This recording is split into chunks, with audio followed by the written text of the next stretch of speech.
नरेंद्र मोदी जी की सरकार के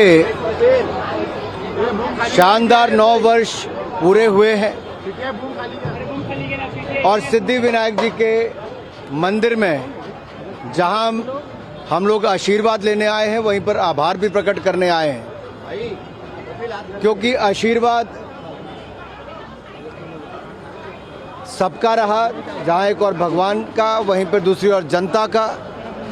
तो मोदी जी के नेतृत्व में लगातार देश आगे बढ़ा है और पिछले कल भी जो मॉर्गन स्टैनली की रिपोर्ट आई उसमें भी भारत के बारे में जो कहा गया, भारत की अर्थव्यवस्था के बारे में जो कहा गया है, 7.2% की दर से वित्तीय वर्ष 2023-24 में बढ़ने की उम्मीद है। दुनिया भारत में उम्मीद रखती है, they have a hope in India and India's leadership.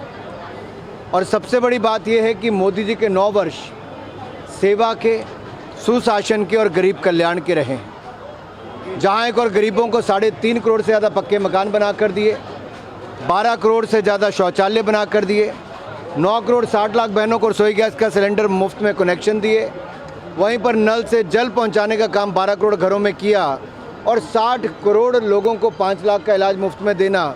जो सोचा ना था कांग्रेस के ज़माने में, जो कभी सोचता भी नहीं था कांग्रेस के लोग, उनकी नीतियां भी नहीं थी और नीयत में भी खोट था, वो मोदी जी की सरकार में गरीबों की भलाई के लिए हुआ है।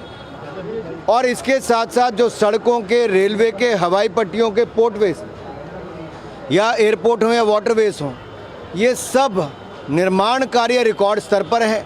इसीलिए भारत की ग्रोथ रेट भी अच्छी है और दुनिया की बड़ी अर्थव्यवस्थाओं में सबसे तेज़ी के साथ भारत बढ़ रहा है।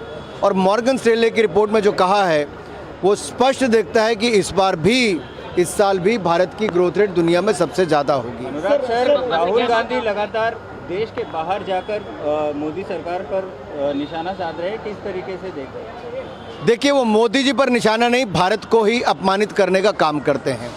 दुनिया भारत में उम्मीद देखती है, दुनिया भारत में ग्रोथ देखती है, दुनिया भारत के नेतृत्व में अपना विश्वास व्यक्त करती है।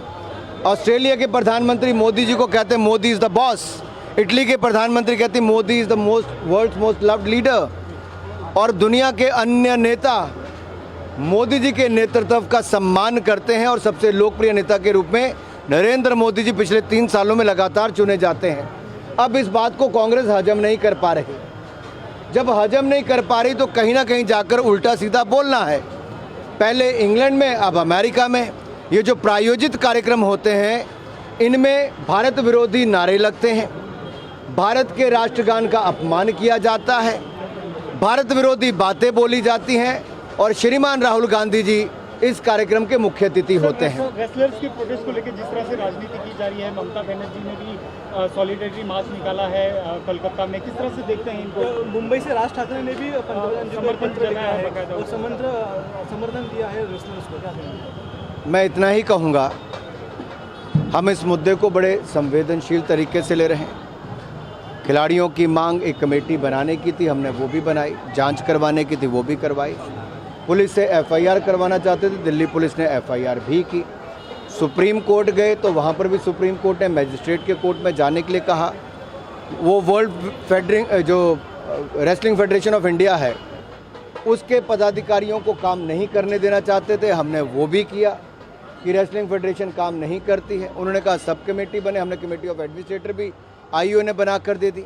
अब ट्रायल्स भी आईओ की कमेटी ऑफ एडमिनिस्ट्रेटर कर रही है, दिल्ली पुलिस जांच भी कर रही है। तो जो प्लेयर्स ने कहा वही सब कुछ हुआ है।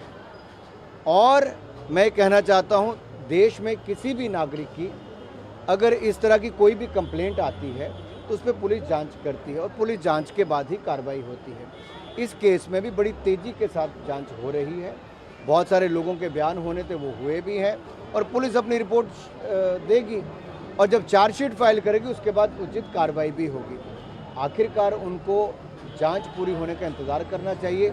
और जितने भी नेता इस पर अपनी बातें कह रहे हैं, मैं उनसे इतना ही कहूँगा, ये देश का कानून सबके लिए, 140 करोड़ भारतीयों के लिए एक जैसा है। हमारे लिए खेल खिलाड़ी दोनों ही महत्वपूर्ण है। खेलों के लिए मोदी सरकार ने पहले भी बजट में बढ़ोतरी की, सुविधाओं की बढ़ोतरी की और जितना मान सम्मान मोदी जी ने खिलाड़ियों को दिया है वो देश से छिपा नहीं है और ये लगातार आगे भी है। लेकिन जहां पुलिस जांच की बात आती है, पुलिस जांच कर रही है, कार्रवाई की बात आएगी तो चार्जशीट की बात वो करेगी। भाजपा की एक महाराष्ट्र के सबसे बड़े नेता पंकजा मुंडे जी का एक बयान है कि भाजपा मैं तो भाजपा की हूँ लेकिन भाजपा पार्टी मेरी नहीं है, ऐसे उन्होंने कहा कि उन्हें कई दिनों से कुछ पद दिया नहीं गया है। इस तरह चलिए, धन्यवाद।